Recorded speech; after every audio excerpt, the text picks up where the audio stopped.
श्री कृष्ण गोविंद हरे मुरारी, हे नाथ नारायण वासुदेवा।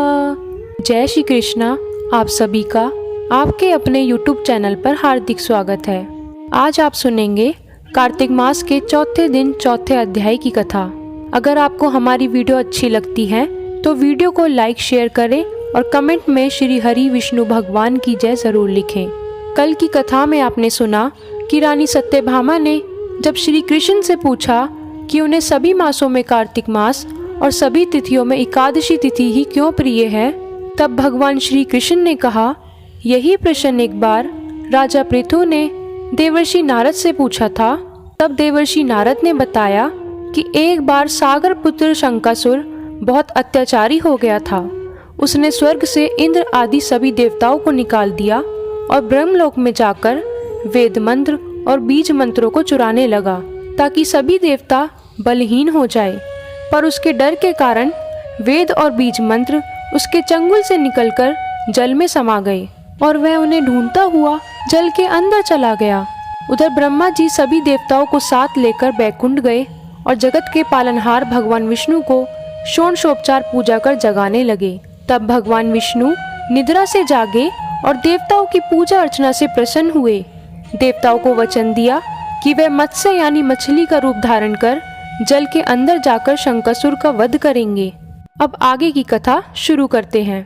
नारद जी राजा पृथु से कहते हैं, ऐसा कहकर भगवान विष्णु मछली का रूप धारण कर जल में गिरे। उस समय विंध्याचल पर्वत पर तप कर रहे महर्षि कश्यप अपनी अंजलि में जल लेकर खड़े थे। तब भगवान विष्णु उनकी अंजलि में जा गिरे। महर्षि कश्यप ने उस मछली पर दया खाकर उसे अपने कमंडलू में रख लिया। जब मछली बड़ी होने लगी तब महर्षि ने उसे कुएं में डाल दिया। जब वह मछली और बड़ी होकर कुएं में न समाई तब उसे तालाब में डाल दिया। जब वह तालाब में भी न समाई तो उसे समुद्र में डाल दिया। वह मछली समुद्र में और भी बड़ी होने लगी। फिर मत्स्य रूपी भगवान विष्णु ने शंकासुर का वध किया और शंकासुर को हाथ में लेकर बद्रीवन में आ गए। वहां आकर उन्होंने सभी ऋषियों को बुलाया और आदेश दिया, जितनी जल्दी हो सके आप लोग जल के अंदर बिखरे हुए वेद मंत्रों को खोज कर लाओ। तब तक मैं देवताओं के साथ प्रयाग में ठहरता हूँ। तब उन महर्षियों ने वेद और बीजों सहित संपूर्ण वेद मंत्रों का उद्धार किया। उनमें से जितने मंत्र जिस ऋषि ने उपलब्ध किए वही उन बीज मंत्रों को उस दिन से ऋषि माने जाने लगा। तब सभी ऋषि एकत्रित होकर प्रयाग में गए और वहां जाकर उपलब्ध हुए सभी वेद और बीज मंत्र भगवान विष्णु और ब्रह्मा जी को समर्पित कर दिए। सब वेदों को पाकर ब्रह्मा जी बहुत प्रसन्न हुए। उन्होंने देवताओं और ऋषियों के साथ प्रयाग में अश्वमेघ यज्ञ किया। यज्ञ समाप्त होते ही सब ऋषि देवताओं और ब्रह्मा जी ने जगत के पालनहार भगवान विष्णु से निवेदन किया, हे देवती देव जगन्नाथ, इस स्थान पर ब्रह्मा जी ने खोए हुए वेद और बीज मंत्रों को दोबारा प्राप्त किया है और हमने भी आपके प्रसाद से यहाँ यज्ञ भाग पाए हैं। अतः यह स्थान पृथ्वी पर सबसे श्रेष्ठ पुण्य की वृद्धि करने वाला तथा मोक्ष प्रदान करने वाला हो। साथ ही यह समय भी महापुण्य और महापापियों की शुद्धि करने वाला हो तथा तय स्थान यहाँ दिए हुए दान को अक्षय बना देने वाला भी हो। यह वर दीजिए।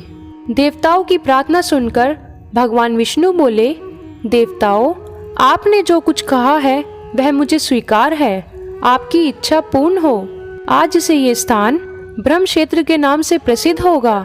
सूर्यवंशी राजा भागीरथ यहाँ गंगा को लेकर आएंगे और गंगा यहाँ आकर सूर्य कन्या यमुना से मिलेगी। ब्रह्मा जी और आप सभी देवता मेरे साथ यहाँ निवास करो। आज से यह तीर्थ तीर्थराज के नाम से जाना जाएगा। तीर्थराज के दर्शन मात्र से सब पाप नष्ट हो जाएंगे।